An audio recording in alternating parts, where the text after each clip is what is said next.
Témoignage de Jean-Marc Kalongo, délivrance de la masturbation et de la pornographie. Partie numéro 2.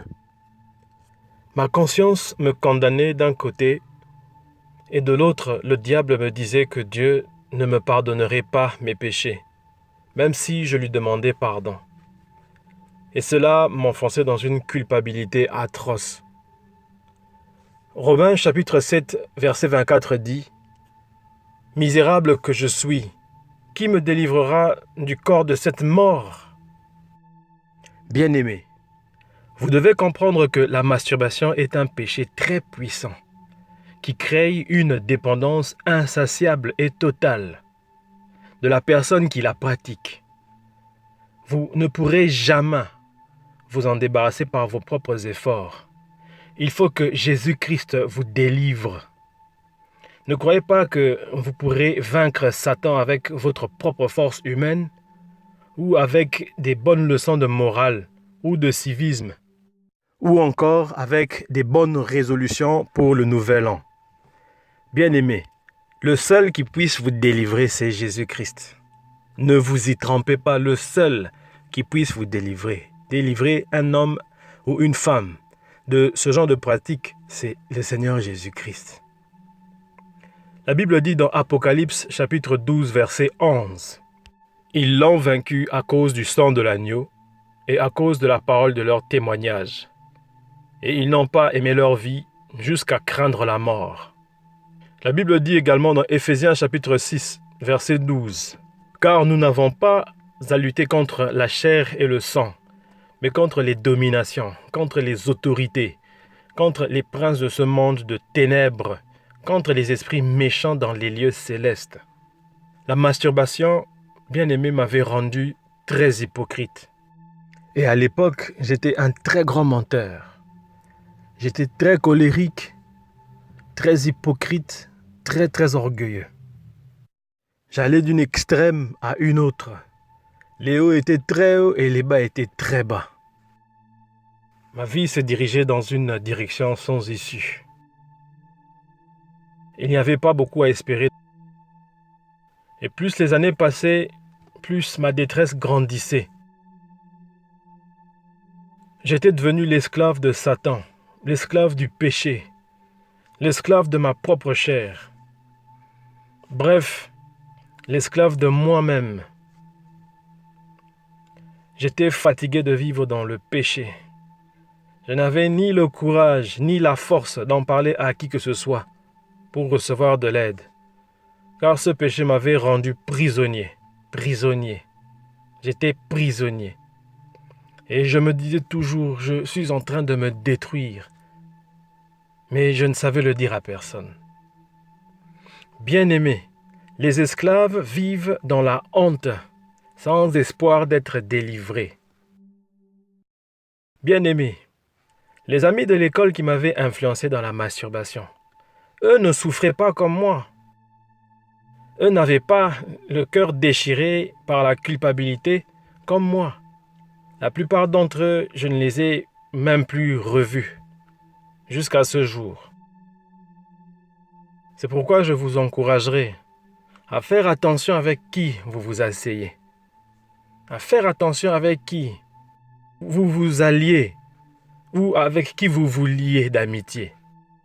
Faites attention avec qui vous passez le plus clair de votre temps.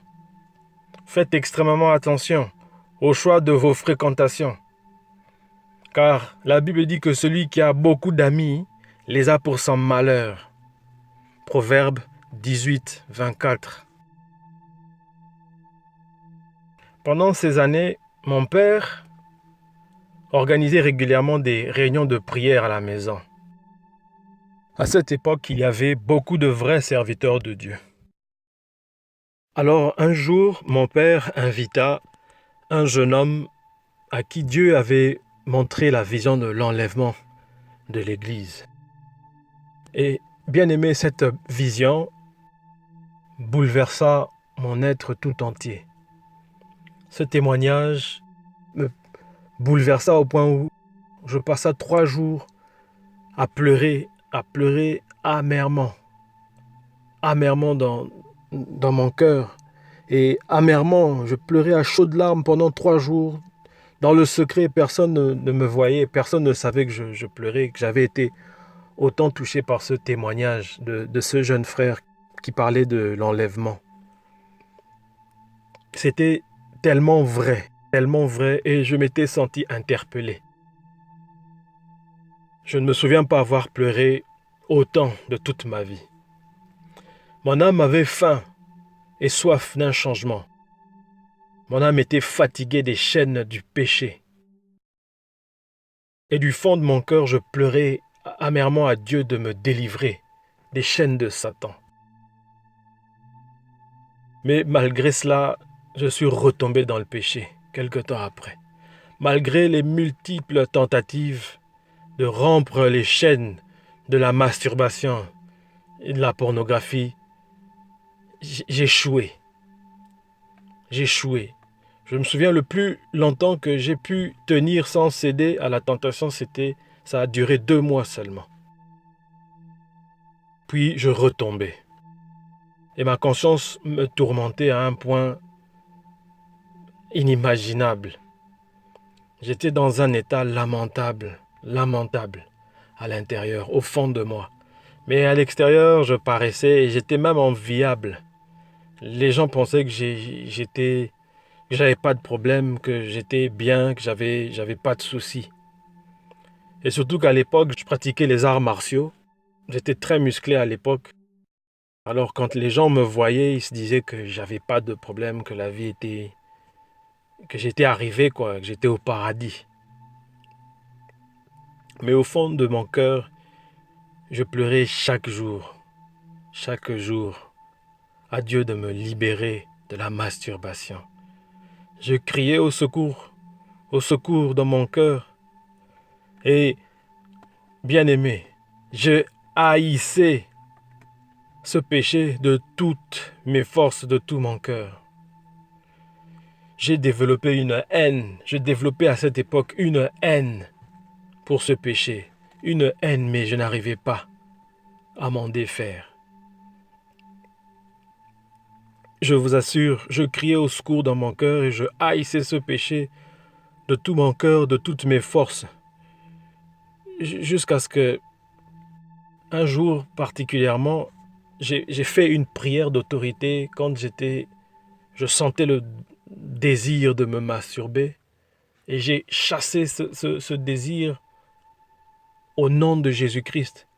Alors ce qui m'a surpris, bien aimé, c'est que à ce moment où j'ai chassé cette envie a disparu avec une vitesse incroyable. Je n'ai plus ressenti cette envie pendant quelques secondes et c'était étonnant pour moi. Je me suis dit que ça a réagi, je veux dire, au nom de Jésus-Christ. Cette envie a fui. Mais bien aimé, pas même 5 minutes après, j'ai senti une vague revenir me frapper, une vague de désir de me masturber. Et je me suis masturbé sur place après avoir fait cette prière d'autorité. Et j'ai pleuré amèrement. Vous savez, avec le temps, quand je me suis converti, le Saint-Esprit, après, me fera comprendre que, au moment où j'avais fait cette prière d'autorité surprise, le diable ne s'attendait pas à ce que je fasse cette prière. C'est comme ça que ça l'avait déstabilisé, au point où cette envie avait pris la poudre d'escampette. Vous voyez.